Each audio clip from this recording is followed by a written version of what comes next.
Watch any video of the space shuttle landing, you can tell it's a jet engine. It's a jet-powered aircraft. That's it. It's not a glider. In my video, I show you a glider, how that seems, and then I show you the space shuttle, and yeah, it's not a glider. It's an aircraft, and that's what they're fooling us. They're taking billions of dollars in and giving us images and fake planes for that 10 billion, you know, however many billions of dollars it is. That you've got the external tank and the space shuttle, yeah. It's like horizontal at this point, and then they drop the tank. Okay. Now the space shuttle isn't powered at this point because the tank has all the fuel. Yes. Okay. So when the engine stops, the tank is dropped. Basically, the space shuttle and tank should follow the same path because neither of them are powered. They should both fall in the same way. Now, because the tank has all the fuel, those pods on the back of the space shuttle aren't fuel tanks. They have a very, very small amount of fuel in there for orbital manoeuvring. But from this point, which again is still in the Earth's atmosphere because the tank, you know, is falling there, it now has to go from there into orbit. They haven't got the fuel there to insert it into orbit.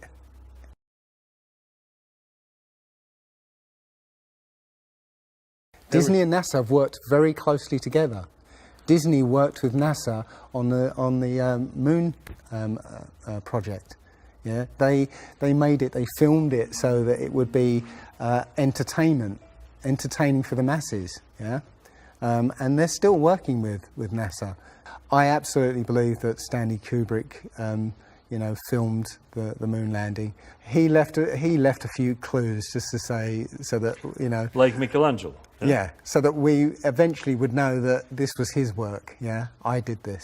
It's a joke. It was meant to fool people in 1960s. So you got like clear footprints, but yet you don't have where an impression where the pads of the lunar lander were. Or a blast crater where the engines were blasting downwards, and also the camera followed the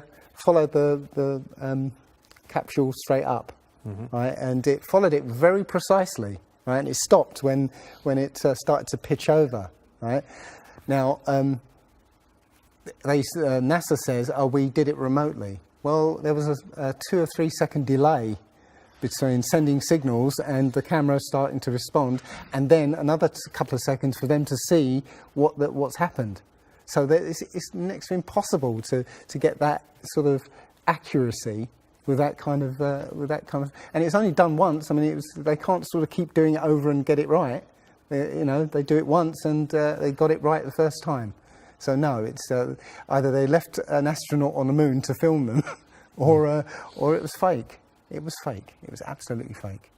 There's not too many people involved in this. I mean, NASA controls space as such. The other agencies have popped up, but literally it's a money-making scheme. NASA makes, you know, hundreds of billions of dollars a year. Dobra, Rusy. Okay. The Russians, okay, they're getting in on the act as well.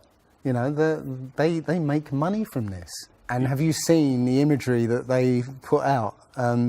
The Chinese have put out, or I think it was the Japanese that put out images of Earth from the moon, and it looks even more fake than NASA's ones. It's a money-making scheme, and they're all joining the bandwagon. But you know, that isn't the first thing that's been hidden over the years. I mean, we're all driving petrol cars because 100 years ago, the Rockefeller family basically cornered the market on oil, and the car industry was going electric. So, you know, all cars would have been electric from the get-go, but they basically forced everybody to use petrol cars, and have hidden this secret. And literally, you know, we could be running around in electric cars that have unlimited mileage by now. but we're still using these 100-year-old machines, dirty machines, because of a secret that's been kept. It's easy. If everybody's been trained into believing that this is real, right? And there's space, and it's within our interest to explore space and go to the moon, go to Mars. Yeah, people will pay for it, and they're making billions. Mm-hmm. And yeah, there's more to it, because I believe there's a big deception coming, and it's to do with aliens, because now since Roswell, 1947. That was the first time anybody had ever understood the idea of aliens. But since then, we've been bombarded with science fiction and the idea of aliens. And most people believe there are aliens out there. So they've prepared us for an alien invasion or an alien saviour. And I think the Flat Earth came along at the right moment to educate people, to make people believe or understand that we've been lied to. And if you know, as I know in my heart now, that is real and this isn't, I will not be fooled by aliens coming, because there are no aliens. There's no space. Yeah, it's all fantasy by Disney and NASA.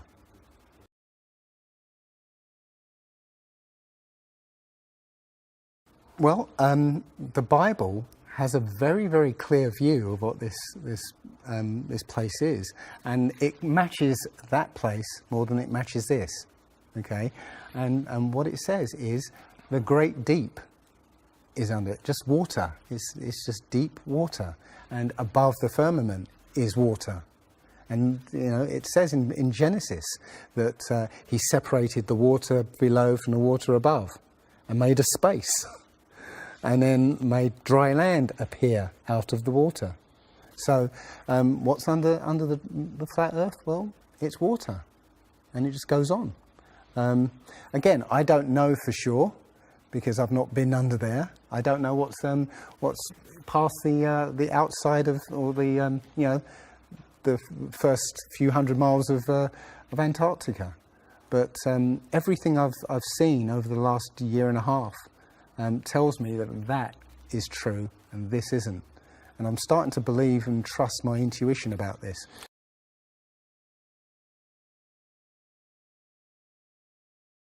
Nobody has actually really gone all the way across Antarctica. Yeah. Now, there are millionaires out there who could, assemble the resources to make an expedition and completely, go across and chart Antarctica and make a name for themselves, being the first person to do that. Yeah, but nobody ever does. One thing I was going to say, which is totally off topic, but the topic I really want to go to is that ordinary people, have become scientists through this. Okay. The science community is ignoring a lot of the things that we're looking at, and so normal people are going out and doing experiments. And one of the experiments has turned up an amazing fact that we've not been told, and it destroys the whole idea of this heliocentric system, and that is the moon. If you get a piece of card, put it on the floor, and you put another piece of card to act as a barrier for the moonlight. So you have the moon above, card on the floor, and a piece of card in front to shield half of the card. Yeah. Now, a lot of people have these laser thermometers. Now, you can actually measure the temperature of the moonlight next to the temperature of the shade of the moonlight, and you'll find the moonlight is colder than the shade, the opposite from the sun. So the moon is throwing out its own light, and that light is the opposite from the sun. Now, that tells you that it's not reflecting the sun's light. Uh-huh. It's producing its own, and its light is different from the sun's. So, the scientific community have not told us this. Yeah, because they won't tell us this because it destroys this idea that the sun is, is lighting up the moon.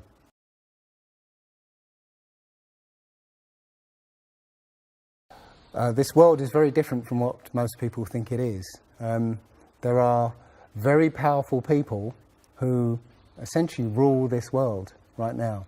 And the ordinary person is a slave in this world. And slaves aren't educated. They're taught what they need to, or they need to know. That's it. They're not taught truth. They're taught what they need to know, and so you're taught enough so that you can, do the paperwork and operate the machinery, but you're not meant to know what's really going on, because that's the power they have over us. They know what's going on, how this world works. We don't, so they can control us. One of the things about slavery is the slaves weren't freed. They were never freed. When the 14th Amendment or 13th Amendment, I can't remember which one, actually made everybody a slave. If you're a citizen of a country, you're a slave. That's what a citizen is. So they literally extended the slavery to everybody and made it an open prison, and that's where everybody in the world lives now. We're slaves to very powerful masters. We don't see bars. No. Yeah? The bars are the borders of the country, right? You have to use a pass to get out, and they'll let you out if you show them your pass. Yeah, and sometimes they won't let you out. As I was coming here, I was lining up to go on the plane, and somebody in front of me was told, "No, you can't fly. They found something in your bag, so you can't fly today." So, we have, as I said, we have natural rights to travel anywhere on this earth. We were born on this earth. We have the right to travel anywhere. But our masters have kept us in small, open prisons that you need to get permission to move around.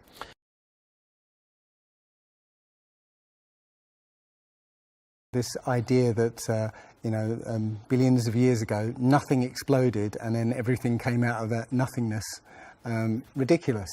But they try to make you believe that the idea that a supreme being, a creator, created this is ridiculous compared to that idea. I mean, if you look at it objectively, I would lean towards a creator because, there's so much that points to, the fingerprint of a creator. But it's no less ridiculous than nothing exploding and becoming something. In my opinion, the Big Bang theory and the theory of evolution and the ball Earth theory are all interlinked, and they're all there to make us feel as though we're insignificant. We're small, tiny, miniature, unimportant pieces of slime crawling around on a speck of dust in an infinite universe. If that's true, and there's no purpose, there's no meaning to anything, then our owners can do whatever they want with us. Then, this is all accidental, so food can be genetically modified because it's imperfect. We can be modified because we're imperfect. If we realise that this is the universe, and complete universe. Yes, this system is is everything. Everything that NASA has put out is CGI, is fake. Okay, people say, I think you mentioned it. If you look out into the universe, you see that the moon is round, spherical, and the planets are spherical, and so why are we flat? Well, how do you know that the planets and the stars are spherical? All you get is, if you look for a telescope, you see a flat disk. If you think you see a spherical shape there, well, it needs two eyes to resolve 3D. If you're looking for a telescope, you can't see anything in 3D. It's going to be flat anyway. So all you see is a flat blob of light. It's only NASA that's given you these beautiful pictures of so-called planets and stars. Yeah. So it's a fallacy to say, well, everything else out there is spherical, so we must be. You know, how this is special. You know, so why? It's like saying a basketball is round, so why isn't the court round? You know, it's a fallacy. So this idea of a ball Earth, theory of evolution, the Big Bang, is all about making us feel nothing, so that we can be used. If everybody realised how special we all are, how unique every single life is, then this whole world would change overnight. We wouldn't allow ourselves to be used by this cabal. We wouldn't allow this planet to be destroyed, because they're destroying it because, oh, it's just an accidental planet, one of millions. We've found other Earths, you know. Eventually, if this one gets too messed up, we'll go to another one. No, this is it. So if we all realise that, then we wouldn't allow all these things that are going on. It's all about control. There are a small group of people who want to control the world, and because there's so many of us out there, you know, they can't control us directly. They can't, you know, this small group of people can't, you know, come round to all of us and control us directly. So they must use our own minds, our own hearts and minds against ourselves. And this is what they've done.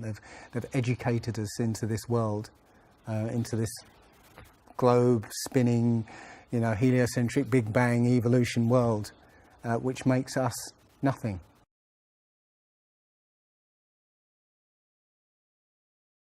This is amazing because when I first started looking, it was about a year and a half ago, I looked on YouTube and there were maybe about 100 videos, not even that probably, and nobody was talking about it, right?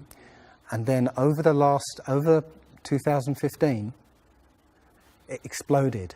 There are thousands and thousands and thousands of people looking at Flat Earth now. And what happens is that you'll watch something or read something, and something will strike a chord in your mind, and you'll think, yeah, I've always wondered that. And what will happen is you will start feverishly researching. I mean, what happened to me was, as soon as I got that, I spent every waking hour looking for things and testing things, and this seems to be replicated with thousands of people around the world who suddenly come into this.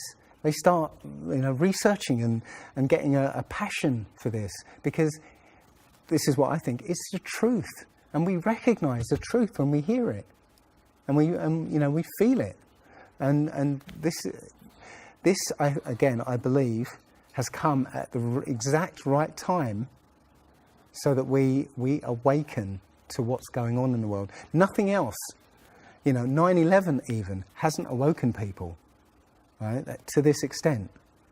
You know, for me, I've been an atheist for 40 years.